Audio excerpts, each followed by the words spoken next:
She's M-A-M-I-E. Yes, she believes in me.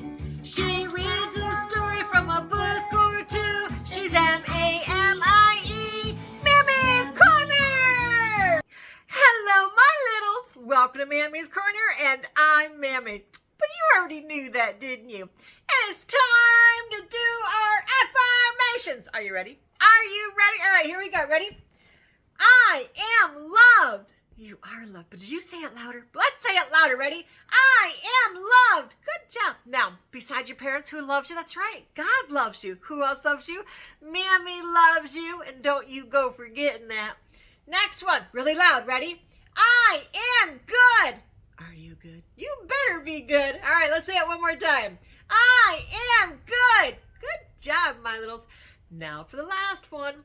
I am kind. You sure are kind, my littles. Let's say it loud. I am kind. Good job, my littles. Now, before I forget, don't forget to subscribe to my channel so that way you don't miss out on future videos that Mammy makes reading stories to you. Are you ready? So you take your remote, you arrow it down, you move it over, you subscribe, move it down again, move it over, and hit that thumbs up to let Mammy know that you like my stories. All right, so it's time to get comfortable. So go ahead and get into your comfortable chair. Ready? Ready? Here we go. This is mine. Or if you want to cuddle with a parent or someone that you love, you want to cuddle with them. Mammy would love to cuddle with you, but you're not here right now. But next time you come, I'll cuddle with you, okay? So, you got that? What's next? That's right. Our favorite blankies. Here's our favorite blankie for Mammy. All right, I'm tucking it in. You get tucked in? All right, ready? Now what? That's right. Your favorite pillow. You got to have a favorite pillow that you can cuddle as Mammy reads the story. But don't forget, you always want to share it with your favorite stuffy. I got Buddy. Okay, are we ready? Oh, before I forget, I want to let you know that I've been reading the Cinderella series, or different versions, right? So the first one was Ye Shen. This one was from China. The next one that I read was Adelita's Cinderella story. This one was from Mexico. Now, let's find out what the third one is, because I've got one more after this one. And you don't want to miss it. All right, ready? Ready? All right, here we go. All right, this is the next version. This is called the Glass Slipper Gold Sandal. This one says it's a worldwide Cinderella story. You ready? All right, let's get started. Once upon a time, there lived a wealthy merchant whose wife had died. They had one daughter, gentle-eyed and good-hearted. Down the road lived a widow with two daughters. The woman gave the girl treats when she passed.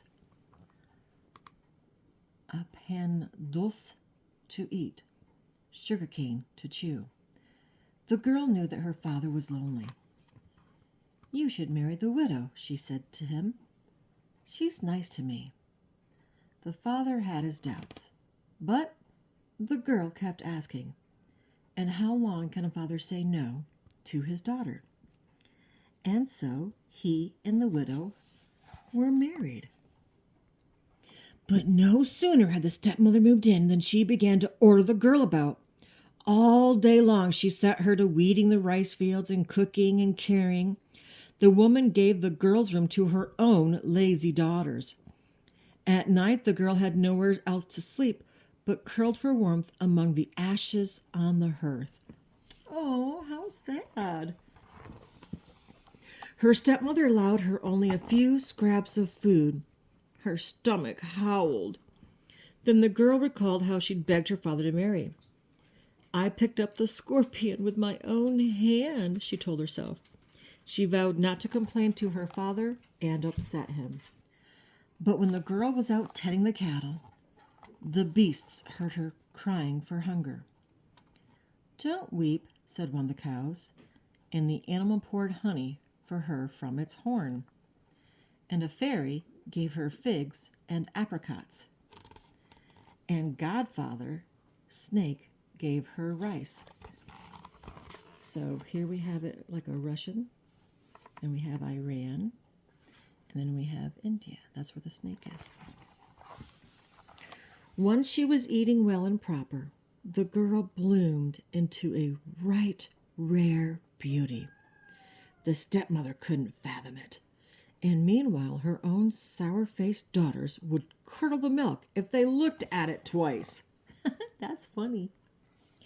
One day, it was announced far and wide that the great king was in search of a queen.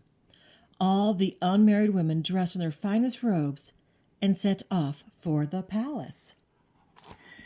To make sure the girl couldn't go, the stepmother threw an apron of lentils into the ashes and ordered her to pick them all out. And scour all the kitchen pots too, she hollered. As soon as the stepmother left with her daughters, the girl burst into tears. Outside, the sparrows heard her, and they flew and pecked the lentils from the ashes. Then a witch woman came in and spoke a spell, and up jumped the pots and scoured themselves. What? I wish Mammy could have that happen.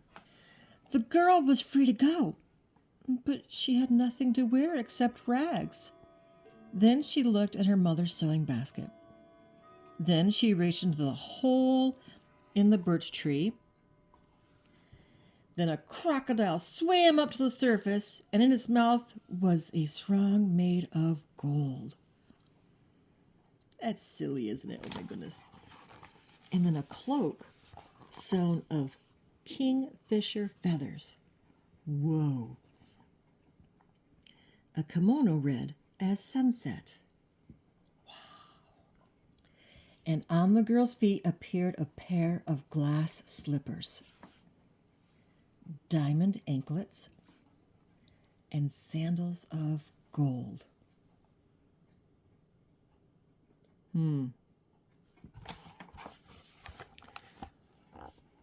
Walk to the ball, said the girl's auntie. Never.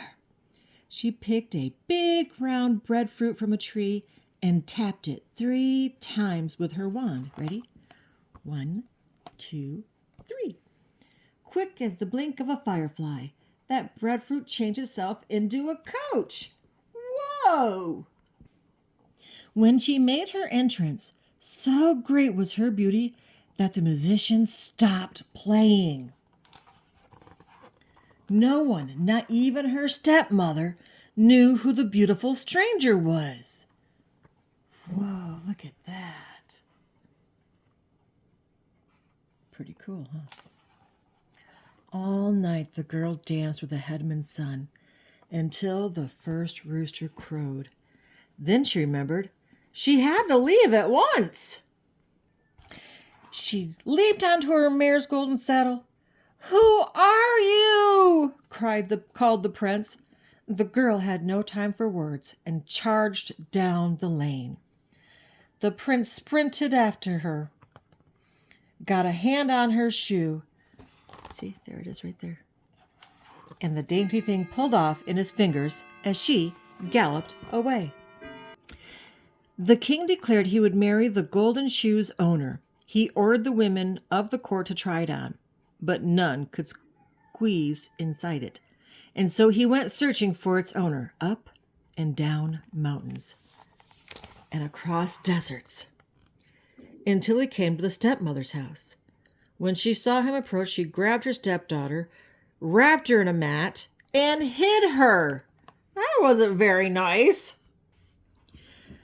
"I'm certain the shoe will fit one of my fine favorite girls," said the woman. Grunting and sweating, her older daughter tried to wrestle the shoe on, but couldn't. And neither could the young girl. See them struggling? They tried and tried, but their fat feet couldn't fit in the tiny shoes. Oh, no. Just then, a rooster began to crow. They put the ugly one on show and hid the beauty down below. The rooster said that? What? The girl was brought forward. "Don't waste your time with that one," said the stepmother. But the magistrate looked into the girl's eyes, took the straw sandal in his hand, and slipped it onto her foot with ease. Yay, they found her! She and the great king were married at the palace, where the guests feasted on mangoes and melons. And that was in Zimbabwe. In India, they had rice seasoned with almonds. And in Ireland, they had beef stew and lamb stew. Yum, yum. In Mexico, they had anise cookies and custards.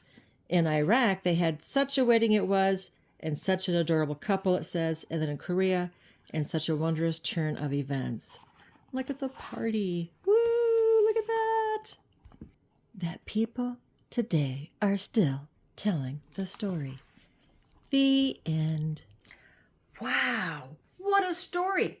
So, the first video, which was about 2 weeks ago, Mammy talked about Yashin, who is from China. Remember that one? Right? So that was one different version of Cinderella story. Then I read the Mexican version of Adelita. Then today, Mammy read this one, which is a worldwide Cinderella story. Can you imagine? And I have one more that I know of to read next time. So you don't want to miss it. So make sure that you subscribe below. And also make sure you arrow down your remote, move it over, and give Mammy a thumbs up if you like my stories. All right, so that's the end. What does Mammy say at the end? That's right. Besides your parents who loves you, God loves you. But who else loves you? Mammy loves you. Shh. But Mammy loves you bestest. Until next time, my littles, be good and be kind.